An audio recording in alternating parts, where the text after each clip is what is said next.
नाजरीन, आज हम आपको ताज़ा तरीन सियासी सूरत हाल के हवाले से कुछ बातें शेयर करेंगे और ये बातें हम आपसे शेयर करना इसलिए नागुज़ीर जानते हैं क्योंकि इससे मुल्क की सियासी, मुआशी और आलमी सतह पर होने वाली मनफी असरात का ताल्लुक बिलवास्ता हमारी मुआशरत पर गहरे असरात मुरतब करता है। नाजरीन, हमारी मुराद आज की ब्रेकिंग न्यूज़ यानी पाकिस्तान पीपल्स पार्टी के मरकजी रहनुमा सैयद खुर्शीद शाह की गिरफ्तारी से है। ये गिरफ्तारी वफाकी दारुल हुकूमत इस्लामाबाद के इलाका बनी गाला से हुई है और ये कार्रवाई नेब सखर और नेब रावलपिंडी की मुश्तरका कार्रवाई है जो आमदनी के जायद असासाजात बनाने पर हुई है।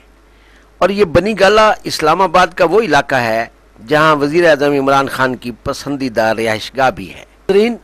अपोजिशन जमातों ने इस बड़ी गिरफ्तारी पर मुश्तरका तौर पर पुरजोर मजम्मत का इजहार किया है और पाकिस्तान पीपल्स पार्टी के चेयरमैन बिलावल भुट्टो जरदारी ने इस गिरफ्तारी के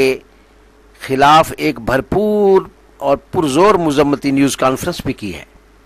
इस न्यूज़ कॉन्फ्रेंस में उन्होंने इस गिरफ्तारी को नेब और हुकूमत का गठजोड़ करार दिया है और कहा है कि नेब की कार्रवाइयाँ हुकूमत के इशारों पर हो रही हैं। उन्होंने इस कॉन्फ्रेंस में वज़ीर आज़म इमरान खान को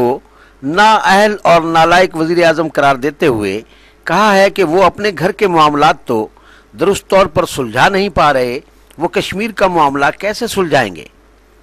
उन्होंने मज़ीद कहा है कि हुकूमत की इन कार्रवाइयों से जमहूरियत, मईशत और कश्मीर काज को ख़तरनाक हद तक नुकसान पहुँचने का एहतमाल है और ये कार्रवाइयाँ कश्मीर काज से तवज्जो हटाने के लिए की जा रही हैं। यहाँ आपको ये भी बताते चलें कि सिंध काबीना में फिर से तब्दीलियों की अफवाहें सरगर्म हैं और हुकूमती तर्जुमान के तौर पर फवाद चौधरी फिर से मीडिया मार्केट में अपनी बड़कों के साथ नुमायां और नमूदार हो चुके हैं,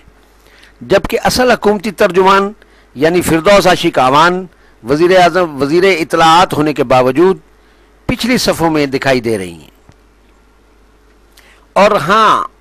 जहाँ सिंध हुकूमत में तब्दीली की बातें हो रही हैं वहाँ अगली गिरफ्तारी के लिए वज़ीर आला मुराद अली शाह का नाम भी गूंज रहा है।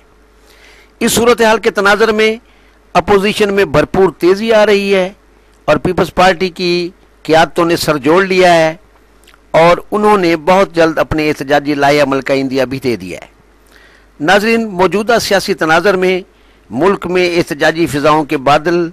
तेज़ी से मुंडलाते नज़र आ रहे हैं जो मुल्क की सलामती और अमन अमान के हवाले से ख़तरात का पेश खैमा हो सकते हैं।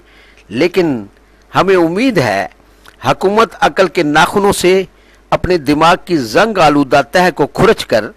कुछ अच्छे और दानिशमंदाना फैसले और अक़दाम उठाएगी, मुल्क को मज़ीद बहरान में मुब्तला करने से बाज रहेगी, मगर इसकी हमें उम्मीद तो है, आसार नहीं। अल्लाह हाफ़िज़।